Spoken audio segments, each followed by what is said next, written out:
message. The future is not set.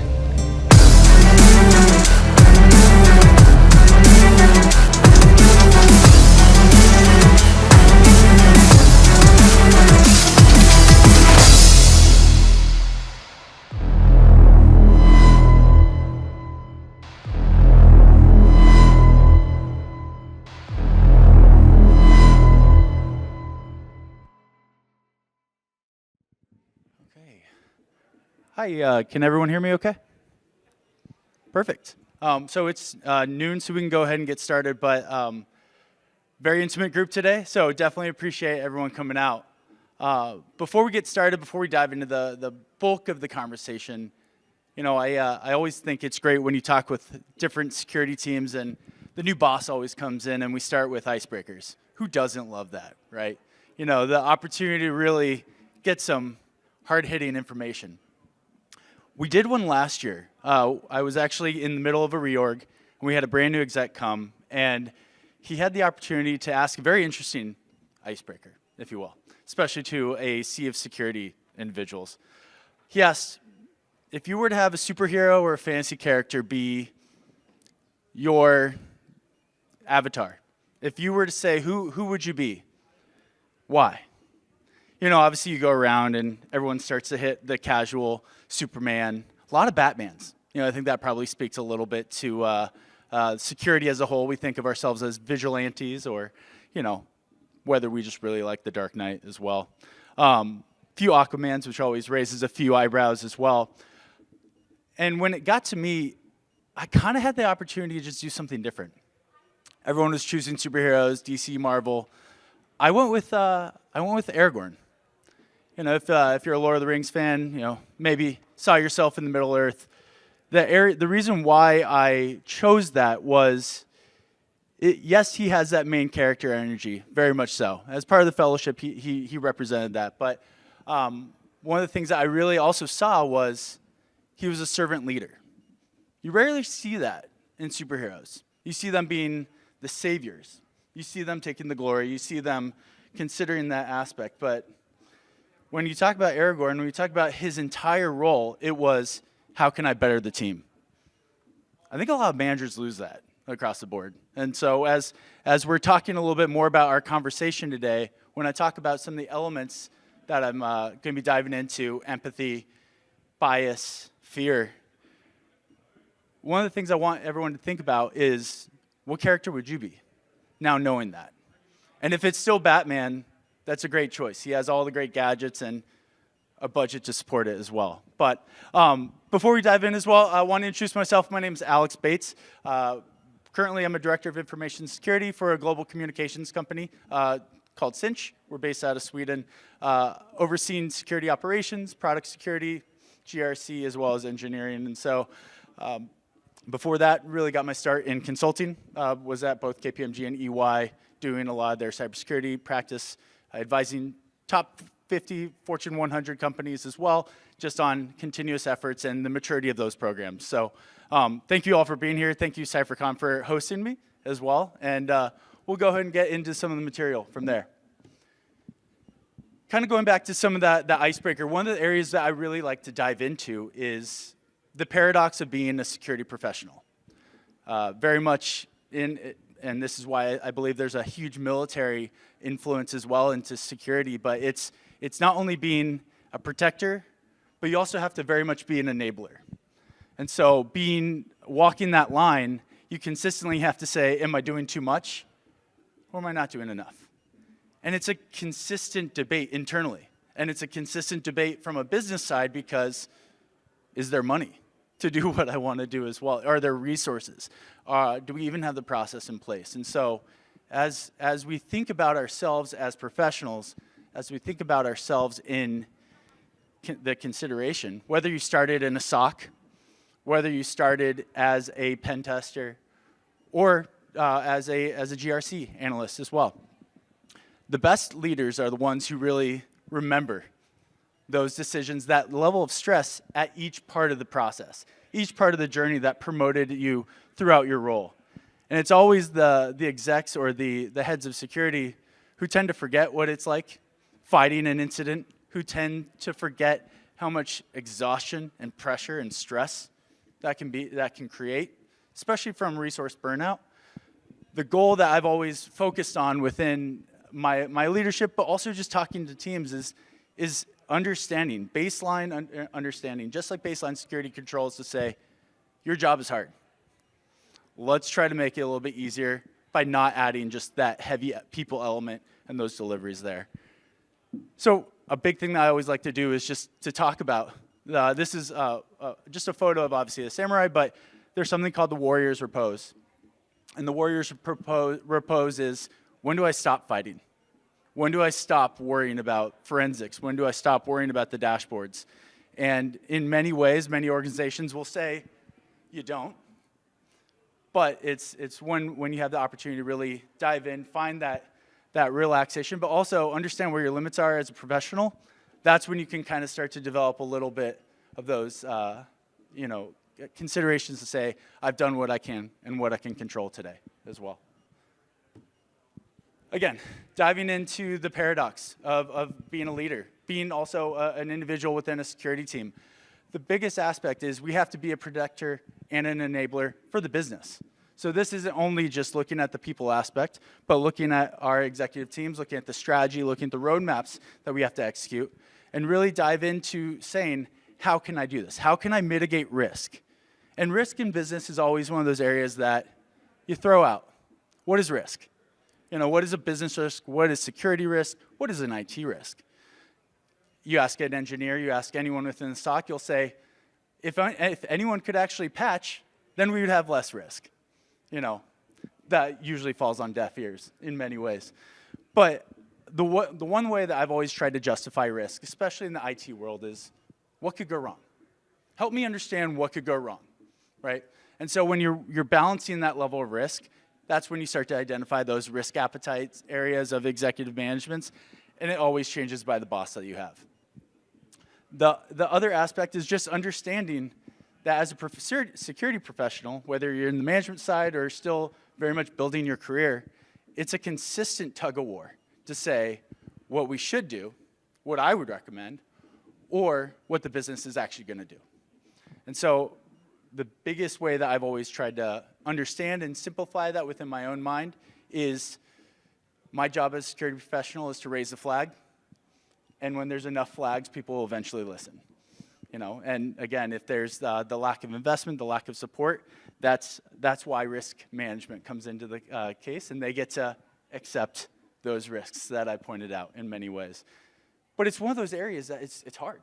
Why wouldn't we want to put FIDO2 into our authentication piece? Why wouldn't we want CrowdStrike, Falcon Complete across everything? Well, June maybe told us diversify as much as we can. But it's one of those areas to say, yes, this is good. It's a good thought in a vacuum, but then the implementation always struggles a little bit. So very much understanding just as a security mindset, getting ourselves there, this is where we have to constantly say, what is the business going to allow us to do? And what are we going to allow ourselves and our ethics to support ourselves with in that sense? And what can we execute? It's hard. It's not perfect. It's not a salesperson chasing a contract. You are consistently doing checks and balances in every decision that you do.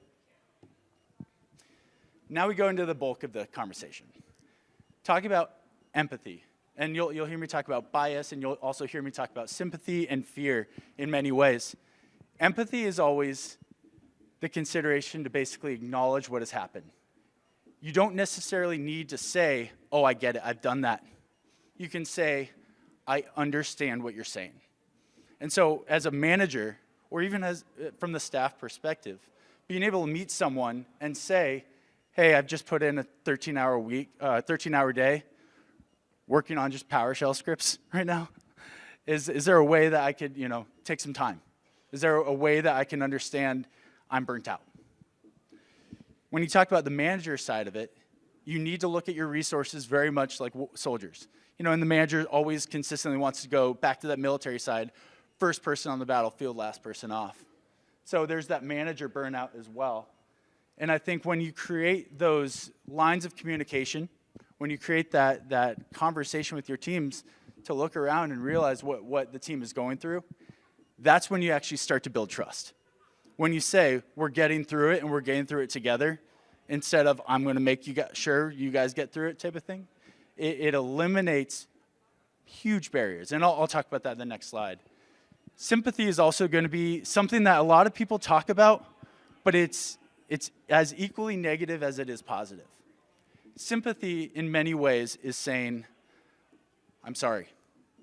And the hard part about saying sorry, or because you're acknowledging the pain, you're not offering anything more than that transaction in many ways.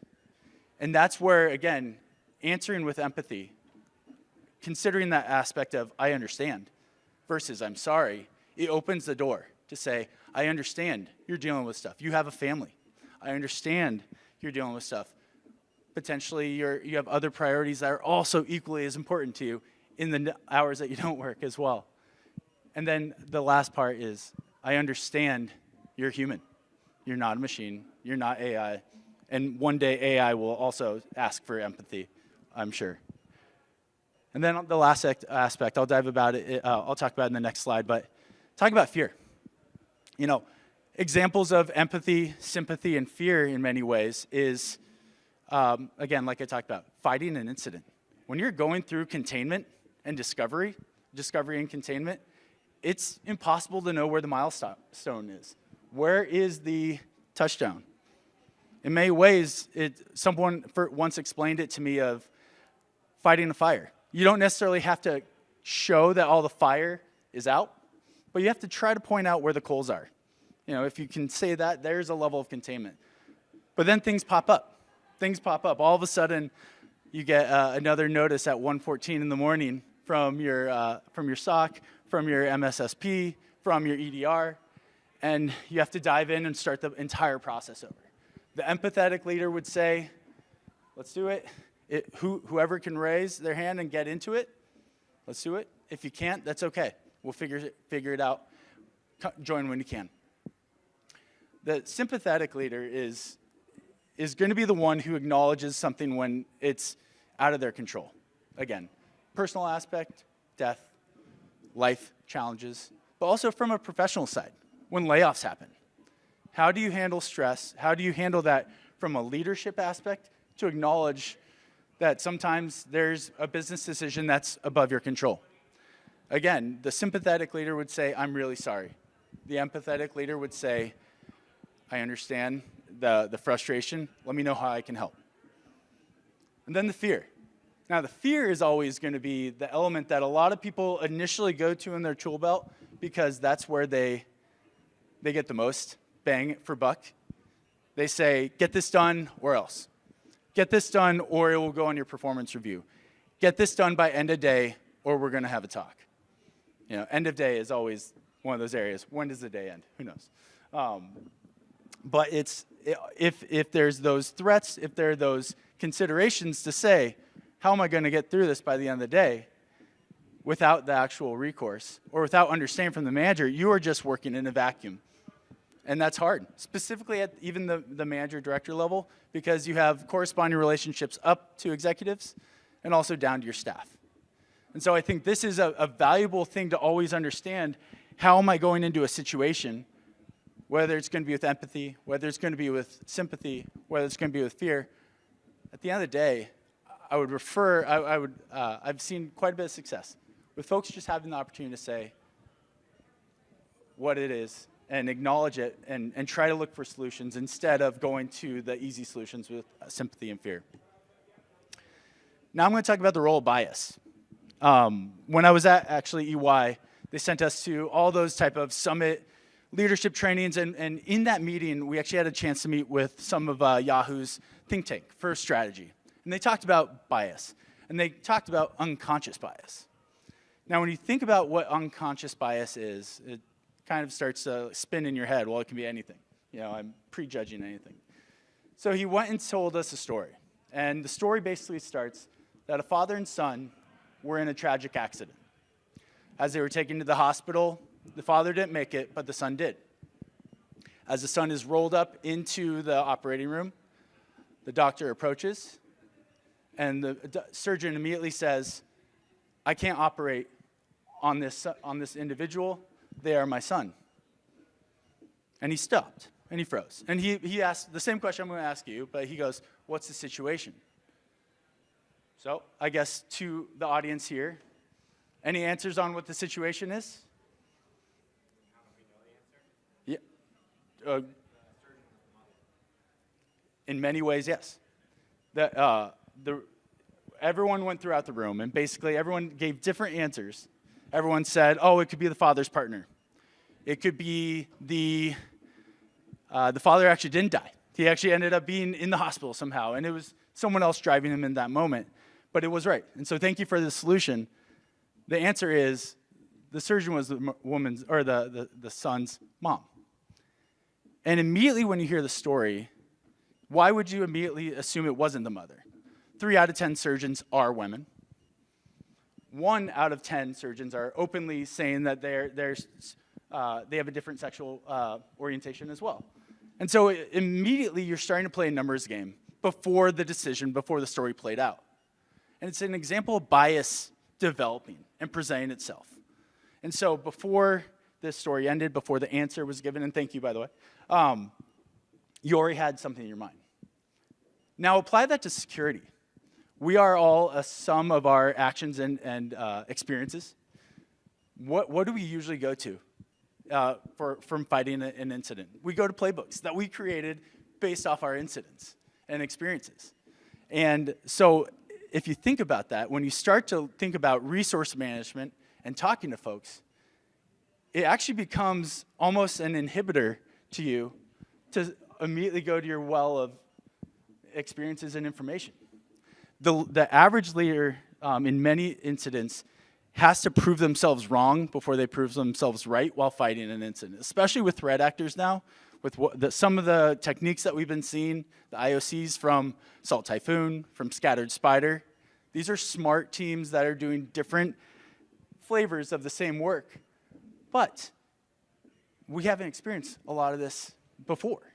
And so those consistent understandings of going to what we've seen, working with the same forensic tools, working with the known vendors who have established themselves as being great incident response folks, it's all bias in many ways. And I think as a security professional, what I've seen is the more you have your eyes wide open in these situations and ask questions before assuming, you're actually going to get more information right off the bat. Your discovery and your containment become quite a bit more effective in many ways. And it's funny, with the most recent DoD, I guess, snafus about publishing signal chats about activity, and again, not having much more information on that. Who within security hasn't used Signal in many ways? That's our go-to out of bounds sometimes, just for communication. And so it's funny because when looking through containment, when looking through the excitement of forensics, if you go back to a Signal chat, you can usually sometimes identify areas that were completely missed that wouldn't make it into a ticket. Whether it's one of your lead engineers based out of a different country saying, "Hey, has anyone seen this traffic here?"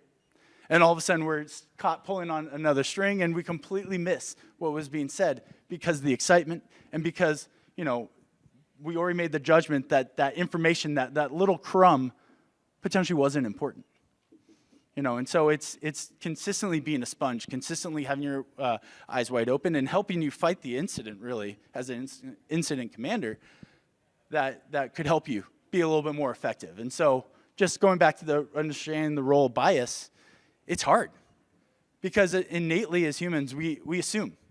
We understand backgrounds, we understand education, and the hardest part within the security aspect is people immediately judge you for the certifications that we all proudly publish, for the how you started within security, if you were a technical individual or a GRC individual, or you just found yourself within security from IT as well.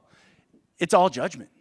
In many ways, if I guess the righteous leader would say, what is your background? How can we use ourselves differently where we cover each other in a more effective way? If we put all of us who are CISSPs or all of us who are GRC folks with the CISA or those elements together, we're all going to come to the same understanding because we have the same training. But when you look at team development, when you look at resource management, you want those experiences. You want people from different backgrounds because that's where you actually have the opportunity to break through bias. You actually have the opportunity to say, hey, I'm looking at the same picture, but you and I are seeing two different things. Judging a rhino from the front, someone would say, oh, they look pokey. Judge them from the back, they'd say, that's pretty flat. And so in many ways, one of the areas that I've always tried to tell teams is, acknowledge all strings pulled within an incident, and make sure before we move to the next stage that we've exhausted those elements, but also collaborate. It's so easy to put your head down and perform a script, your head down and try to pull a log and have it correlate to other elements. But a lot of that can be executed while still talking to your professionals, while still talking to your managers, while still managing your staff as well. And so communication, understanding what it is, that's one of the elements that we've seen a huge amount of success with when we've been fighting some of those most recent aspects. The people element. And I know I've talked about people quite a bit, but the people element in security and the human element is so important. Main reason why is within a lot of security, everyone talks about tools. Everyone talks about, oh, this is the next product. We're going to buy it.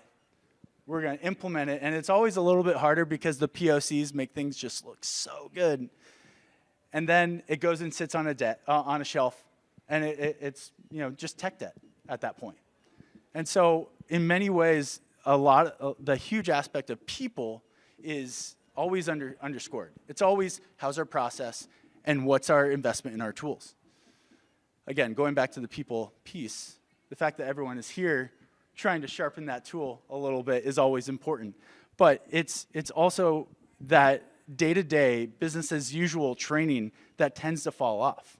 It's understanding that when we look at bias, when we look at where our teams are on their own career, there's individuals who either need improvement for skill or technical evaluation, but also that people element as well.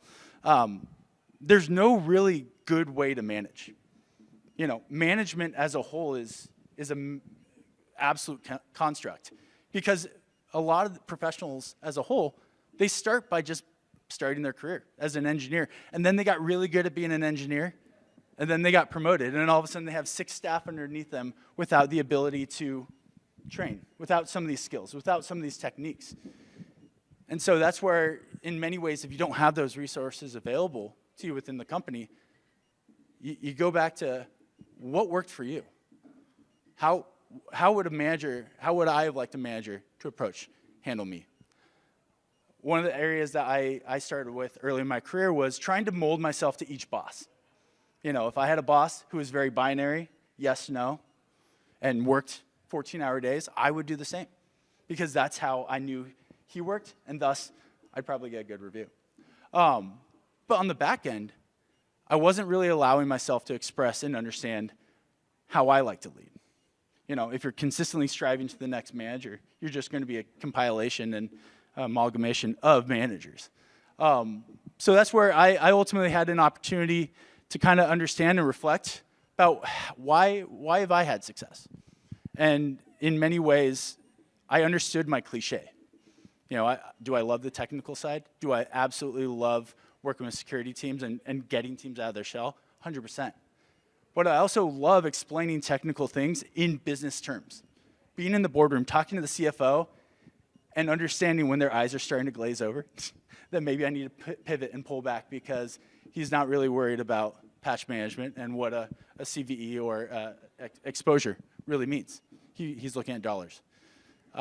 So I kind of came to the understanding of know your cliche. Understanding that if you enjoy the technical side, be in the technical field and understand and look for tools, look for resources that allow you to bridge the gap a little bit. But then on the back end, if you're an individual like me who does also enjoy the business side, be approachable. Be the frat guy 5000 consideration because that's what is more comfortable and that allows you to get from A to B a little bit faster. And so the big takeaway from the people element is there's no great solution, but understood that it doesn't always require money. and it doesn't always require a vendor to help you lift that within your team. It could be a lunch and learn. It could be coffee, and I know during COVID, everyone tried doing every different way to communicate, but it could just also say, hey, when I was your age, when I was at your part of your career, this is what was important to me, and just communicating that. One of the areas as well I like to talk about with the human element is talking about culture. And not necessarily culture from a geographic side, but culture within teams. Whether you have really strong, inherent, tight teams on your basis or not, I always like to give this book to my peers, as well as my bosses. It's a book called Legacy, and it's about the New Zealand All Blacks. If you don't know them, they're a rugby team out in New Zealand, part of the Maori tribes there. And the coolest part is, if you look at them, since 1903, over 697 different matches, they have an 81% win rate. Over 100 years of playing the same game, they have a win rate. And so you have to think, because people have already studied them. People have thought, how can I be the same? Whether it's physical, whether it's playing style, whether it's XYZ. It's not necessarily something that can be attained. It's something that was built over time. And and I'll talk about a little bit of the book, but each chapter of the book is an element within the Maori tribe and how they live as a people, and how that then translates to rugby as a whole, and enables not only their team to succeed, but have pride in what they're doing. And actually what they're about to do is, in this picture, is called the haka. And so if you ever have a chance to watch the Olympics or watch rugby, it's quite cool, quite exciting to see, because whether you are every shade of color under the sun, every type of person, big, small, it's a war dance. It's an emulation and a celebration of what they were built on. And so definitely recommend going into it. But some of the three aspects that I really tried to take away from the empathy, fear, sympathy, trust aspect is three elements that they really hit hard on. Purpose. The purpose, why you do things. Basically, they've identified that leaders connect personal meaning to a higher purpose, have quite a bit more success in their day-to-day. And so whether that's talking about your pride, whether that's talking about your family, whether it's talking about your culture, when you're a manager and you're looking to build some of that rapport with some of your staff, what is the higher purpose? What is our goal? And again, sometimes it's more of an ideal than it is something that's tangible. But again, looking through incidents, looking through the day-to-day, it can get lost. And so as a manager, just kind of, again, talking about when the roadmap is established at the beginning of the year, where are we trying to get, guys? Whether that's us updating or tightening up a vulnerability management policy, really hitting our SLAs hard, or deploying an EDR solution, or just really gain a tighter correlation within our SIM to some of our logs, and being able to make decisions a little bit faster. Those are great milestones to achieve, but then also having the opportunity to look around and say, we did pretty good on that is a great aspect. Change. The biggest thing as well that they talk about within the book is about adapting to change. And again, this goes back to that bias element that I talked about a little bit earlier, to basically say, how can we do this better? If you're ever watching Simon Sinek and some of his speaking videos, he really talks about why some companies succeed and some companies don't when they're in the same field. And one of the aspects that he talks about is called the golden pyramid. And so basically in the traditional sense of marketing, people will say, hey, we have a great product. I think you should use it. And that's the baseline element. To the next level, they'll say, it will help you bridge X, A to B. It will help you get to that next level. And the third element, they will say, you will feel comfort with our product. And what the golden triangle basically does through his explanation is he flips it. Instead of you starting with what, and then how, and then why, he starts with the why. And this is where he really looks at Apple. Apple across the board says, we make the best products known to man. They're user-friendly and they're fast. Okay, I'm interested. Well, we do it through laptops. our developer library, as well as our ability to have mobile connectivity simplified. Okay, here's our iPhone, buy it. And what he does with that in the element of the change is they completely flip the script. And so kind of going back to the Zealand All Blacks and those considerations, in order to really focus on making a case for the future, you really have to make sure that you have that strong core element of what defines you as a team at the very beginning. Then the culture, the aspect of, again, language is important, and language, and they really talk about vocabulary and a set of beliefs that bind groups together. Communication and frequent communication between your teams is always an encouragement. Whether you're a manager and you're actively seeing your team engage, but also as staff. You know, all of a sudden, if there's an exec or a manager on a Slack, on a Signal chat, on a Teams, and they're actively always in passive listening mode, it doesn't get that feedback. Effective leadership over language is that call and echo mentality. I acknowledge what you did, great. Now, how do we think about this in a different way? Great job pulling the log. It looks like we've executed our review of that. We have a strong understanding of what the threat actor did. Now what? Where would they have gone?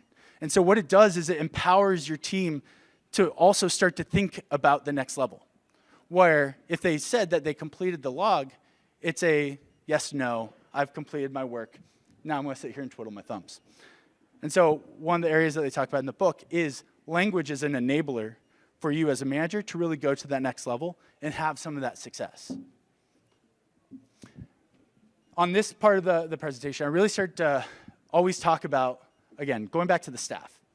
When I was early on in EY and KPMG, I remember I had this kid right out of school come up to me and he goes, Alex, I want to consult. I want to be a consultant. I go, great. I mean, we hired you. You're in the role. But he goes, I feel like the work I'm doing right now isn't consulting. It's foundational. I'm reviewing documentation. I'm reviewing meeting minutes. I'm preparing this. He goes, I want to consult. And I go, okay. Consult on what? You know, and it's one of those areas where all of a sudden you have to ultimately put that perspective in their consideration to say, I don't know. I mean, maybe I talk about what I learned in school. Maybe I talk about my newest certification, how I can apply that. And it's that conversation to basically create organic aspect. Your career is a mountain, you know, and you may hit the top, but also your top could be when you stop working. That doesn't necessarily mean that it was not a climb. It wasn't something that you worked through in those elements. And that same consultant came back to me a few months later. He said, you know, Alex, I feel like I'm just not making an impact. And I remember going to him, I go, you've been here 7 months. That doesn't mean that you're not valued. It doesn't mean that you're not important. But that individual in his career and time, he was looking for the immediate satisfaction of I'm putting in my work, I'm getting my time. And it wasn't that organic consideration. He was looking for that feedback. And that's not necessarily a moment for me as a manager, again, going back to the empathy side, to say, it's okay, you'll get there. Or any of those opportunities, you can basically say, I get it, I understand. And then you can talk into the situations about experiences, very much being something you collect like merit badges along your way, because it helps shape you into those areas. It helps provide some of that feedback, and then all of a sudden, you're in a boardroom presenting to an executive team about an incident, and they ask you what went wrong, and you have the confidence, you have the knowledge base, you have everything you can, but that was built time and time again through the climb. Talking about that as a whole, that's hard. And then it goes into team management. You know, again, I do go back to Simon Sinek because he's done a lot within his career, and one of the areas where I like to talk about is through some of the investigations that he has with different teams. And if you're not aware of the image on the screen, that's the Navy SEALs. And so the Navy SEALs, in theory, are one of the most effective teams by strategy on what they do. Their precision, their ability to work through impossible situations. But the biggest thing that they'll talk about in many ways is trust. When you ask, and when Simon Sinek had the opportunity to talk through individuals who had gone through Navy SEAL training, they call it BUDS. And it's either in San Diego or Virginia Beach, but BUDS is really hitting on the element of saying, can you make it? basic underwater destruction, SEALs. And he asked, all right, who is the like candidate, the perfect candidate who's going to make it through BUDS at the end and become a Navy SEAL? And in many ways, people will respond, it's not one person. It's not the individual who shows up to training camp, with all the muscles and, the perfect height and, and all that. It's not the Division I athlete who comes and, just outpaces everyone. And it's not even the individual who came from the military background, has the pedigree, has everything memorized to a perfect T. It's the person who could, when they're going through the training and when they're in waist-deep water for 2 days on end, linked arm in arm, it's a person who immediately then said, how can I help the person to my left and how can I help the person to my right succeed? Because immediately they removed themselves out of being the victim through going through training, and they became an enabler to the resources around them. So going back to the superhero aspect that I talked about, the character, the fantasy character, immediately when I heard that, that's why the Aragorn aspect must have clicked in my mind. Protecting others around you, whether in a professional basis, shielding team members, shielding, opportunities for them to completely get blasted by an exec, but also the ability to say, how can we help all of us, and not to talk about boats with Navy SEALs, but high tide raises all ships in this aspect. You succeed, I succeed. I succeed, you succeed. We all eat at the end. It's an interesting thing to talk about because the next element that they really start diving into when you look at trust is not really quantifiable. You have every single KPI within the world to basically say, how are we doing from a performance aspect? But we have zero KPIs to really talk about how we understand trust, how we quantify that.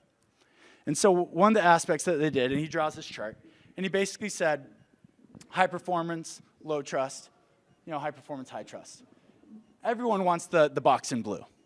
Everyone wants it. And there's not an individual who would actively say, they don't want a high performer and someone that they could trust day in and day out. Obviously, the bottom left, low performance, low trust. They're not doing their job and they're toxic. They're not great to the team.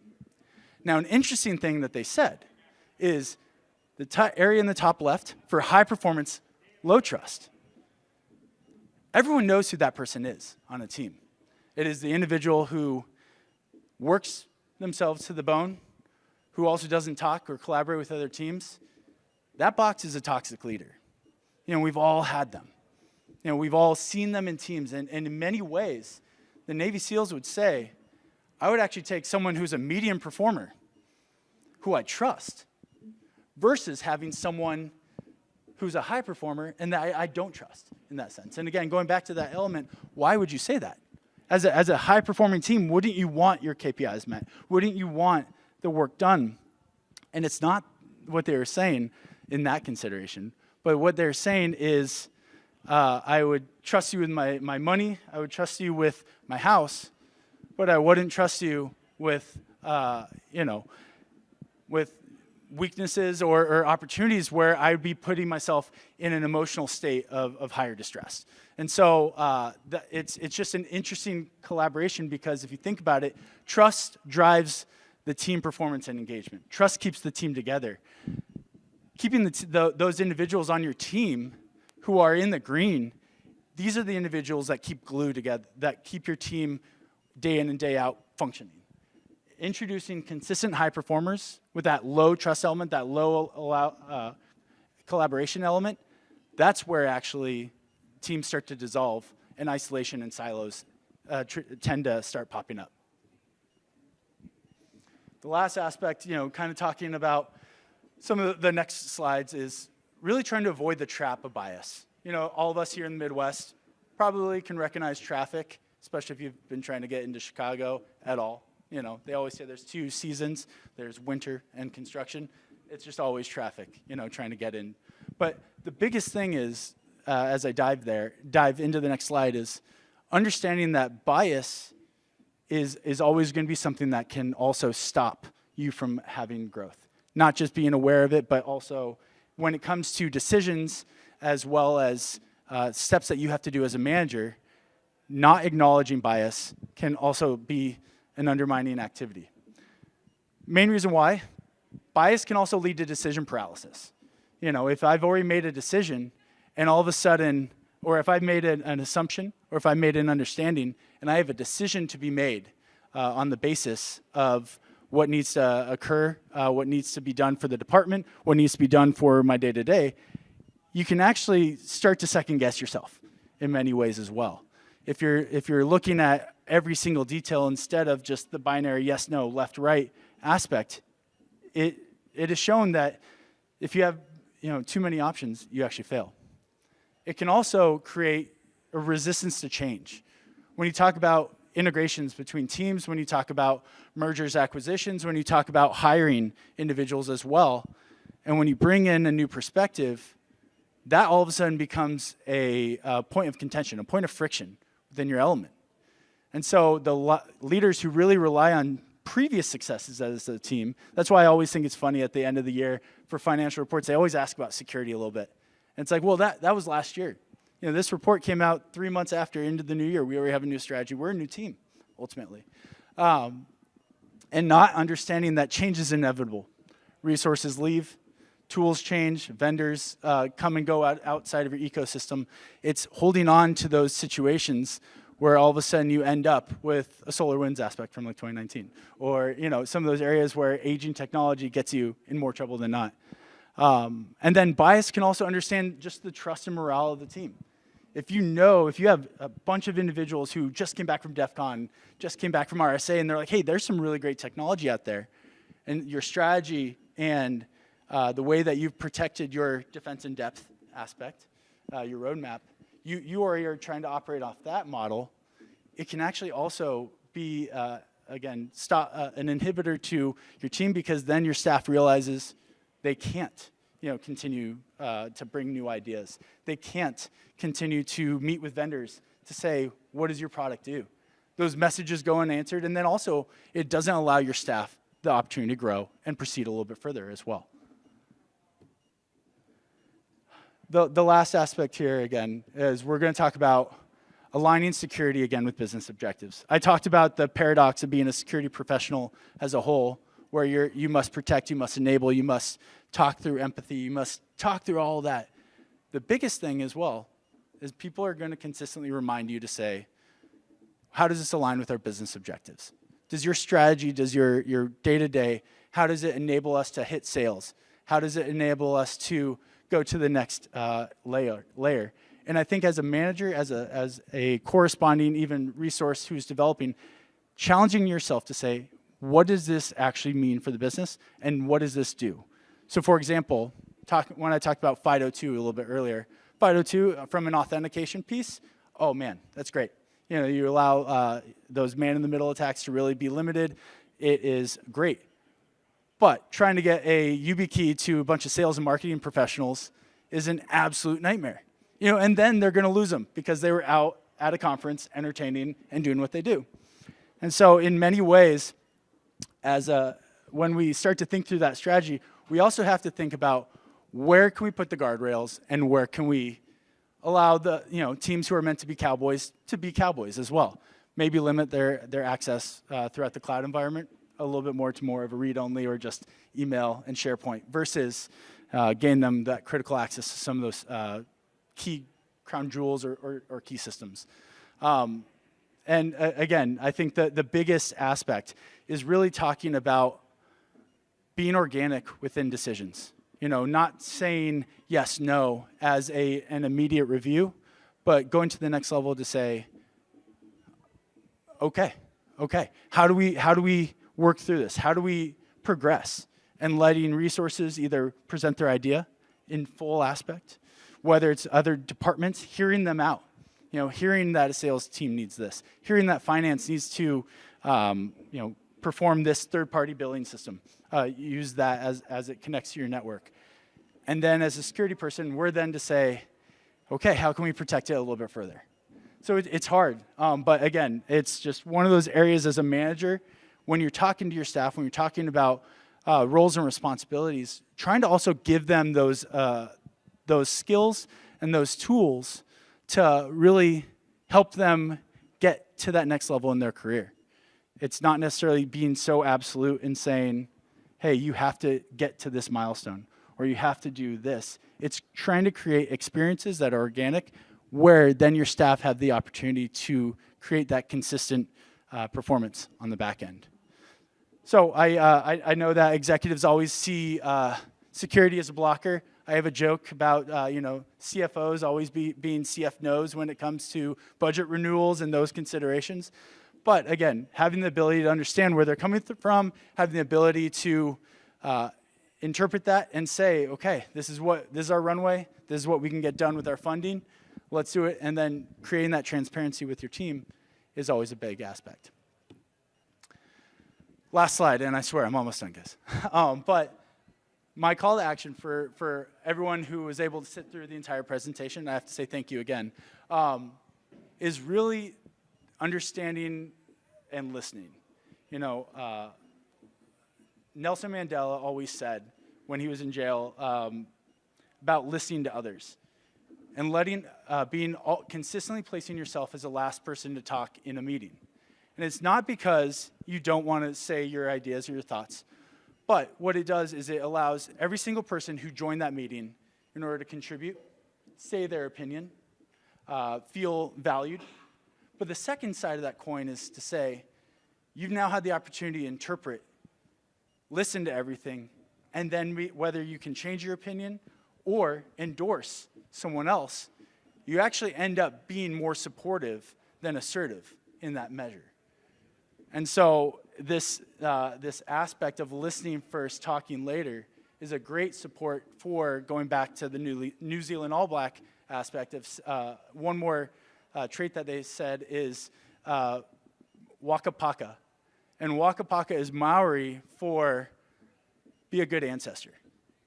You are going to be someone, you're going to be a boss to someone, you're going to be a coworker to someone, you're going to be a peer to someone. You are already embedded in their experiences. And the day-to-day decisions, the day-to-day actions of listening, of collaborating, of supporting each other, all of a sudden you're just a layer in their climb, in their journey, and you made an impact. And so, kind of the last statement will be a good ancestor, be a good manager, and show empathy along the way, guys. That's actually all I had. So I just want to say thank you to everyone who was able to listen, and happy to also answer questions. But if not, I'll be around for the next couple minutes, just in the corner. Just want to say again, thank you to everyone, and thank you to CypherCon for having me as well.